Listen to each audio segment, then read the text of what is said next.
പുതുക്കാട് നിയോജക മണ്ഡലത്തിൽ തിരഞ്ഞെടുപ്പ് പര്യടനം ഊർജിതമാക്കി UDF സ്ഥാനാർത്ഥി.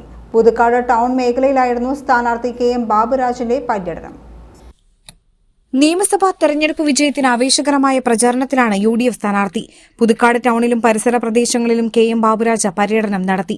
പ്രവർത്തകരിൽ ആവേശം നിറയ്ക്കുന്നതായി സ്ഥാനാർത്ഥിയുടെ പര്യടനം. പുതുക്കാട് ജംഗ്ഷനിൽ വിവിധ കച്ചവട സ്ഥാപനങ്ങൾ, ബാങ്കുകൾ, സ്വകാര്യ ഓഫീസുകൾ എന്നിവിടങ്ങളിൽ UDF സ്ഥാനാർത്ഥി സന്ദർശനം നടത്തി. വോട്ടർമാരെ നേരിൽ കണ്ട അദ്ദേഹം തെരഞ്ഞെടുപ്പ് വിജയത്തിനായി വോട്ടർമാരുടെ പിന്തുണ അഭ്യർത്ഥിച്ചു.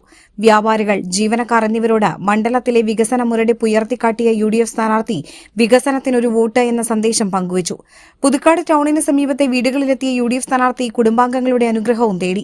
പുതുക്കാട് പഞ്ചായത്ത് പ്രസിഡന്റായിരുന്ന കാലത്ത് സ്ഥാപിക്കപ്പെട്ട ചെങ്ങാലൂർ യോഗ സെന്ററും അദ്ദേഹം സന്ദർശിച്ചു. മുൻപ് നടത്തിയ വികസന നേട്ടങ്ങൾ ഉയർത്തിക്കാട്ടി പഴയകാല ബന്ധങ്ങൾ പുതുക്കുന്നതുമായി സ്ഥാനാർത്ഥി പര്യടനം. മുൻപ് നടപ്പിലാക്കിയ പദ്ധതികൾ മണ്ഡലത്തിൽ വ്യാപിപ്പിക്കുകയാണ് ലക്ഷ്യമെന്ന UDF സ്ഥാനാർത്ഥി KM ബാബുരാജ് വോട്ടർമാരോട് പറഞ്ഞു. വിവിധ കേന്ദ്രങ്ങളിൽ നടന്ന സ്ഥാനാർത്ഥി പര്യടനത്തിന് പ്രവർത്തകർ ആവേശകരമായ സ്വീകരണമാണ് നൽകിയത്.